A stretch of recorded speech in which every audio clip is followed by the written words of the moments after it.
नमस्कार, खबरों की खबर में आपका स्वागत है। एक महीने से अधिक समय से चल रहा महाराष्ट्र का सत्ता संघर्ष अब एक नया मोड़ ले चुका है। भाजपा की सरकार बन चुकी थी, लेकिन सुप्रीम कोर्ट में यह विवाद पहुंचा और सुप्रीम कोर्ट ने एक दिन के भीतर बहुमत साबित करने का समय दिया। और इस बीच राजनीति ने एक नया मोड़ लिया।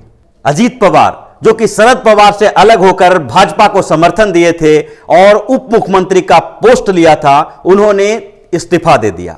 उनके इस्तीफे के बाद यह चर्चा जोरों पे चलने लगी कि अब भाजपा को बहुमत साबित करना मुश्किल हो जाएगा, और हुआ भी यही। कुछ समय के अंदर ही मुख्यमंत्री देवेंद्र फडणवीस ने प्रेस कॉन्फ्रेंस किया और यह बताया कि भाजपा को जनादेश मिला था, लेकिन उस जनादेश के बावजूद इन लोगों ने जो षड्यंत्र रचा, जिस तरह से अपोजिट विचारधारा के कुछ पार्टियों ने एक साथ होकर इस जनादेश का मखौल उड़ाया, उसके बाद अब सत्ता में बने रहना मुश्किल है और उन्होंने मुख्यमंत्री के पद से इस्तीफा दे दिया। लेकिन यह खेल अभी खत्म नहीं हुआ है। अगर इस बात को माने कि पिछले कई दिनों से कई मोड़ आ गए हैं इस सत्ता संघर्ष के संग्राम में, तो अभी भी यह संभावनाएं खत्म नहीं हुई है कि यह पूरी तरह से साफ हो जाए कि अब 5 सालों तक उद्धव ठाकरे मुख्यमंत्री बनेंगे। जैसा कि संजय राउत ने कहा, संजय राउत तो ऐसे ही बोलते रहते हैं और उनके बड़बोलेपन को लेकर अभी पार्टी में भी उनके खिलाफ आवाज उठने लगी थी और फिर से आवाज उठेगी। लेकिन इस बीच संजय राउत ने बोला है कि 5 साल तक उद्धव ठाकरे मुख्यमंत्री रहेंगे। 5 साल तक ऐसी संभावनाएं दिखती नहीं है, और संभावनाएं दिखेगी भी कैसे, क्योंकि भाजपा ने अपने सारे दांव नहीं खेले हैं। अभी भाजपा के पास कुछ विकल्प मौजूद हैं और वो विकल्प अभी तत्काल के लिए नहीं है। जो विकल्प है वो थोड़े समय बाद इस पर काम करना शुरू किया जा सकता है। जैसा कि बार बार मीडिया में खबर आ रही है कि कर्नाटक से भाजपा ने सबक नहीं लिया। कर्नाटक में जो हुआ उससे भाजपा को सबक लेना चाहिए था और जल्दीबाजी में सरकार नहीं बनानी चाहिए थी। लेकिन मीडिया वाले यह भूल रहे हैं कि यही सलाह उन्हें कांग्रेस को भी देनी चाहिए, क्योंकि कर्नाटक में जो हुआ वो कांग्रेस के लिए भी एक बड़ा सबक था। कर्नाटक में कांग्रेस ने जेडीएस के साथ सरकार बनाई और वो सरकार में भागीदार बने, यानी कि छोटी पार्टी को मुख्यमंत्री बना के अपने खुद सरकार में भागीदारी की। कुछ समय के अंदर कांग्रेस और जेडीएस दोनों के बीच तनातनी शुरू हो गई और वो तनातनी का नतीजा सामने आपको दिख रहा है।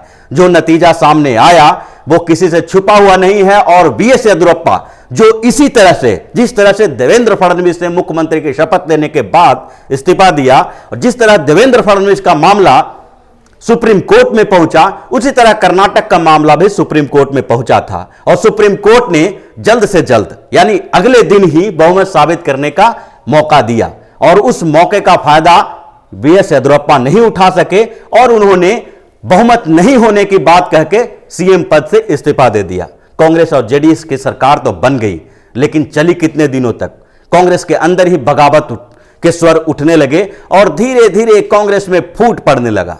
कांग्रेस और जेडीएस दोनों के कुछ विधायक, यानी 14-15 विधायकों ने इस्तीफा देकर बीएस येदियुरप्पा को फिर से मुख्यमंत्री बनने का रास्ता खोल दिया था। इसलिए यह मत सोचिए कि यह खेल अभी खत्म हो चुका है। देवेंद्र फडणवीस यानी भाजपा ने भी एक चाल चली थी और वो चाल अभी तत्काल के लिए वो चाल कामयाब नहीं हुई, और वो चाल थी अजीत पवार के साथ मिलकर सरकार बनाना। अजीत पवार शरद पवार के खेमे में चले गए हैं, लेकिन अजीत पवार के ऊपर शरद पवार कितना भरोसा कर पाएंगे या शरद पवार के ऊपर अजीत पवार कितना भरोसा कर पाएंगे, ये तो भविष्य में पता चलेगा।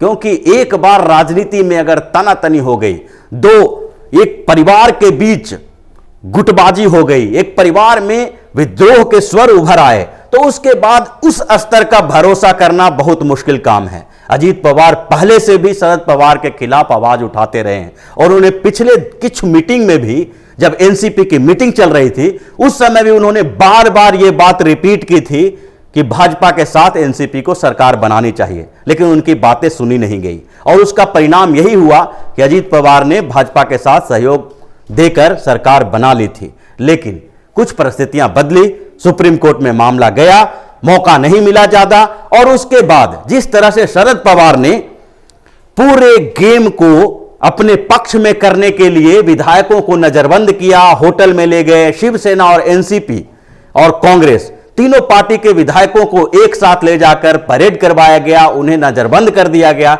उसके बाद अजीत पवार को लगा कि यहां पर विधायकों को अपनी बात रखने का मौका नहीं दिया जा रहा है, यानी विधायक का विवेक का अधिकार नहीं है। विधायक भी एक तरह से बंदी बनाए जा चुके हैं। और उस स्थिति में जबकि हम बहुमत साबित नहीं कर सकते तो हमें इस्तीफा दे देना चाहिए था, और उन्होंने इस्तीफा दे दिया। लेकिन इस्तीफा देना अंतिम सत्य नहीं होता है, अंतिम दाव नहीं होता है। इस्तीफा देने के बावजूद अजीत पवार अभी तक मीडिया के सामने नहीं आए। हो सकता है कुछ समय के बाद मीडिया के सामने आए, अपनी बातें रखें, लेकिन अंदर खाने में जो उनके दिमाग में चल रहा है, जो अंदर खाने की रणनीति बन रही है, उसमें यह नहीं कहा जा सकता कि अजीत पवार अब हमेशा के लिए शरद पवार के साथ ही रह जाएंगे।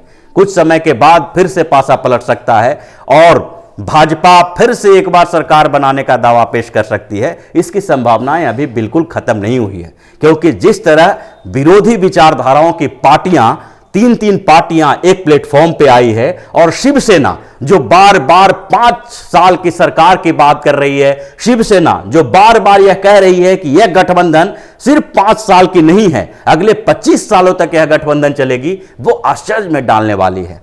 क्या शिवसेना इस बात को स्वीकार करेगी कि उनका विचारधारा, वो जो जिस एजेंडे पे चलते हैं, जिस तरह के एजेंडे के कारण उनका वोट बैंक बना है, वो एजेंडा वो छोड़ देंगे? क्या उनका हिंदुत्व का एजेंडा खत्म हो जाएगा? क्या वो हिंदुत्ववादी एजेंडे पर आगे बढ़ना छोड़ देंगे? ऐसे में अगर शिव सैनिक उनसे सवाल करना शुरू करेंगे तो फिर उद्धव ठाकरे को जवाब देने में काफी कठिनाई होगी, और इसका परिणाम उन्हें आगे के चुनाव में देखना पड़ेगा, क्योंकि चुनाव जनता के हाथ में होता है, वोट उनके पास है। वोट देने के बाद भले ही सत्ता की चाबी पार्टियों के पास चली जाती है, लेकिन कुछ समय के बाद जब दोबारा वोट देना होता है तो फिर सत्ता की चाबी जनता के पास ही चली आती है। और इस बीच जो ये पूरा संग्राम हुआ, घटनाक्रम हुई है, उसमें भाजपा एक तरह से हार के बावजूद जीती हुई पार्टी दिखाई पड़ रही है, क्योंकि उन्होंने, भाजपा ने एक तरह से पवार फैमिली में फूट के बीज बो दिए हैं, और वो फूट के बीज किसी भी समय वृक्ष का रूप ले सकता है। और 6 महीना, 2 महीना, 1 साल, कितना समय लगेगा यह कहना तो मुश्किल है, लेकिन इस बीच जो घटनाक्रम हुई है उससे यह नहीं कहा जा सकता है कि भाजपा के लिए संभावनाओं के सारे द्वार खत्म हो चुके हैं, सारे दरवाजे बंद हो चुके हैं। आगे भी यह खेल जारी रहेगा, और सत्ता में शह मात का यह खेल अगले महीने, अगले साल तक चलता रहेगा, जब तक कि शिवसेना को उसकी औकात भाजपा न बता दे। और शिवसेना को औकात बनाने के लिए भाजपा ने आगे की रणनीति भी तैयार कर ली है। धीरे धीरे जिस तरह से शिवसेना और भाजपा के गठबंधन ने एनसीपी और कांग्रेस के गठबंधन को धूल चटा दी थी, उसी तरह भाजपा आगे के चुनावों में शिवसेना के बदले शिवसेना के काट के रूप में राज ठाकरे की ओर देख रही है। भाजपा को और राज ठाकरे के बीच, यानी मोदी और राज ठाकरे के बीच हमेशा से अच्छा संबंध रहा था। राज ठाकरे ने हर मंच पर मोदी का समर्थन किया था, और राज ठाकरे को ऐसा लग रहा था कि आगे के होने वाले चुनाव में किसी तरह भाजपा उसके साथ गठबंधन करे। लेकिन भाजपा अपने पुराने सहयोगी शिवसेना को छोड़ना नहीं चाहती थी, और इसके कारण राज ठाकरे धीरे धीरे मोदी के आलोचक हो गए। लेकिन राजनीति में कोई भी अस्थायी दोस्त और अस्थायी दुश्मन नहीं होता है। राज ठाकरे के लिए अब भाजपा का दरवाजा खुला हुआ है। राज ठाकरे अब फिर से राजनीति में सक्रिय होंगे, और जिस एजेंडे को लेके शिवसेना यहां तक पहुंची थी, जिस विचारधारा के साथ शिवसेना इस स्तर पर पहुंची है, महाराष्ट्र की सत्ता में बड़ी भागीदार, और अब हो सकता है कि उद्धव ठाकरे मुख्यमंत्री की कुर्सी तक पहुंच जाएं, वहां तक पहुंचने के लिए जिस विचारधारा को अपनाया था, वो विचारधारा अब कांग्रेस के विचारधारा के साथ मिक्स हो गई है। अब राज ठाकरे के लिए यह है कि वो इस माहौल में शिव सैनिकों को अपने पक्ष में कर पाते हैं कि नहीं, और फिर भाजपा के साथ सहयोग करके आगे शिवसेना को किस स्तर पर, किस जगह पर ले जाते हैं।